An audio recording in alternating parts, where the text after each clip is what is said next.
নমস্কার বন্ধুরা, আজকে চলো তোমাদের সঙ্গে আমি শেয়ার করব খুব সহজ পদ্ধতিতে চিকেন চাপের রেসিপি। তো ভিডিওটা স্কিপ না করে প্রথম থেকে শেষ পর্যন্ত দেখার অনুরোধ রইল।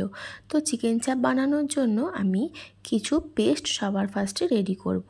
যার জন্য দেখো নিয়েছি পেঁয়াজ, আদা আর রসুন একদম পরিমাণ মতো নিয়েছি, দিয়ে এগুলোর একটা স্মুথ পেস্ট বানাবো।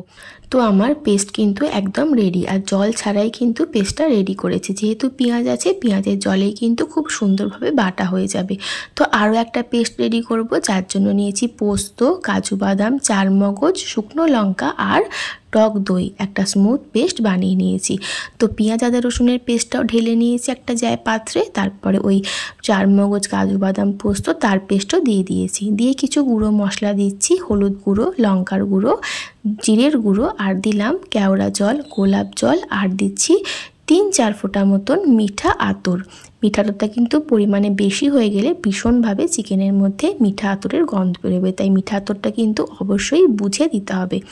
তারপরে দিয়ে দিলাম দেখো ঘি, আর দিয়েছি পরিমাণ মতো নুন, হলুদ গুঁড়ো, আর দিচ্ছি সাদা তেল। দিয়ে মশলাটাকে সবার আগে ভালো করে মাখিয়ে নেব সব কিছুর সঙ্গে। তো দেখো মশলা আমার খুব ভালো করে মাখানো কিন্তু হয়ে গেছে। আমি চামচের সাহায্যে করেছি, তোমরা চাইলে কিন্তু এটা হাত দিয়েও করতে পারো। তো দেখতেই পাচ্ছ মশলা আমার ভালো মতন মাখানো হয়ে গেছে। এবারে যে চিকেনগুলো বিরিয়ানি বানানোর জন্য নিয়েছিলাম, দেখো বড় বড় করে চিকেন কেটে নিয়ে এসেছি, আর লেগ পিসও রেখেছি। চিকেন চাপ মানেই কিন্তু লেগ পিস ছাড়া কিন্তু চিকেন চাপ একদমই ভালো লাগে না। তো দেখো একদম বড় বড় করে কেটে রাখা চিকেনগুলোকে ভালো করে এই সমস্ত মশলার সঙ্গে একদম সুন্দর করে মেখে নিতে হবে, যাতে এই মশলা একদম চিকেনের মধ্যে ভালোভাবে ঢুকে যায়। সেরমভাবে কিন্তু চেপে চেপে মেখে নিতে হবে। এই মাখার ওপরেই কিন্তু রান্নাটা নির্ভর করে। মাখাটা কিন্তু ভালো হলে তো চিকেন চাপটাও কিন্তু খেতে খুব টেস্টি হবে। তো দেখো একদম চেপে চেপে খুব ভালো করে মেখে নিয়েছি, দেখতেই পাচ্ছ। এবার এটা ঢাকা দিয়ে আমি ওভারনাইট ফ্রিজে রেখে দেবো। তোমরা চাইলে কিন্তু 7-8 ঘন্টাও রেখে দিতে পারো, তবে ওভারনাইট রাখলে কিন্তু বেশি ভালো হয়। তো ওভারনাইট রেখে দেওয়ার পর পরের দিন সকালবেলা আমি এটা রান্না করব। তার জন্য কড়াই দিয়ে দিলাম সাদা তেল। তেলটা ভালো গরম হলে দিয়ে দিচ্ছি এর মধ্যে ওই যে মাখিয়ে রাখা চিকেনগুলো, সেগুলো সব একটা একটা করে আমি এর মধ্যে দিয়ে দেবো। ফার্স্টে কিন্তু আমি এই মাখিয়ে রাখা চিকেনগুলোকে দিচ্ছি, এখন কিন্তু গ্রেভিটা আমি দিচ্ছি না। তো দেখো সমস্ত চিকেনগুলো আমি এর মধ্যে অ্যাড করে দেবো।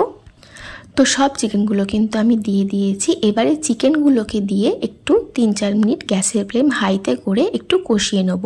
আমি কিন্তু এখনও যে মশলাটা ছিল গ্রেভি দেওয়া, সেই মশলাটা কিন্তু আমি এখনও এর মধ্যে অ্যাড করিনি, শুধু জাস্ট চিকেনগুলোই দিয়েছি। তো চিকেনগুলোকে দিয়ে বেশ ভালো করে একটু কষিয়ে নেব 4-5 মিনিট। তারপরে এই যে মশলাটা, এই যে যেটা মাখিয়েছিলাম, সেই মশলাটা এবার আমি এর মধ্যে দিয়ে দেব। তো দেখো মশলাটা দিয়ে বেশ ভালো করে আরও একটু কষিয়ে নেব। প্রথমে কিন্তু গ্যাসের ফ্লেমটা হাইতে করে কষাবো 5-6 মিনিট, তারপর আমি গ্যাসের ফ্লেম লোতে করে পুরো রান্নাটা করব। তো দেখো যে গ্রেভিটা চিকেন ম্যারিনেট করে রেখেছিলাম, সেই গ্রেভিটা কিন্তু আমি এর মধ্যে এখন দিয়ে দিয়েছি। দিয়ে আবারও ভালো করে একটু কষিয়ে নিচ্ছি।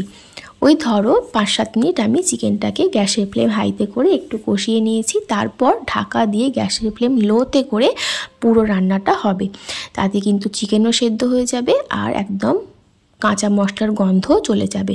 তো দেখতে পাচ্ছ মশলা থেকে কিন্তু অনেক তেল রিলিজ করেছে দেখো, আর কালারও কিন্তু একদম সুন্দরভাবে চেঞ্জ হয়ে গেছে। তো একটু নাড়াচাড়া করে দেবো, যেহেতু এর মধ্যে বাদাম, পোস্ত, বাটা মশলা রয়েছে, যাতে লেগে না যায় কড়ায়, তাই জন্য মাঝে মধ্যে ঢাকনা খুলে একটু উল্টে পাল্টে দিতে হবে। সমস্ত চিকেনগুলোকে ভালো করে এদিক ওদিক উল্টে পাল্টে দিয়ে আমি আবারও ঢাকা দিয়ে দেবো। আর ঢাকা দিয়েই কিন্তু এই পুরো রান্নাটা গ্যাসের ফ্লেম লোতে করে করব। তো দেখো ভালো করে নাড়িয়ে চাড়িয়ে নিলাম, দিয়ে আবারও আমি এটা ঢাকা দিয়ে দেবো। তো আবারও 5-7 মিনিট পর দেখো কত জল বেরিয়েছে। আমি কিন্তু এর মধ্যে কোনো রকম জল দিইনি, আলাদা করে যে চিকেনের জল আর মশলার থেকেও যে জল বেরিয়েছে তাতেই কিন্তু চিকেনটাও সেদ্ধ হয়ে যাবে আর রান্নাটাও কমপ্লিট হবে। দেখতেই পাচ্ছ কত জল বেরিয়েছে, আর চিকেনও কিন্তু আমার এখন দেখো একদম সেদ্ধ হয়ে গেছে। যেহেতু এটা ওভারনাইট ম্যারিনেট করা ছিল তাই জন্য কিন্তু এটা সেদ্ধ হতে খুব একটা বেশি সময় লাগবে না। তো দেখো চিকেন খুব ভালো মতনও কিন্তু সেদ্ধ হয়ে গেছে, তবুও আমি এটা ঢাকা দিয়ে আরও কিছু সময় রান্না করব, যাতে এই গ্রেভিটাও অনেকটা টেনে যায় আর চাপের মতন একটা সুন্দর গ্রেভি আসে তার জন্য। তো দেখো ভালো করে মিশিয়ে নিলাম যাতে তলায় লেগে না যায়। একটু চিকেনগুলোকে এদিক ওদিক করে দিচ্ছি, দিয়ে আমি এটা আবারও ঢাকা দিয়ে দেবো। তো চলো ঢাকা দিয়ে দিয়ে রান্নাটা কমপ্লিট করি, তারপর আমি ফিরে আসছি।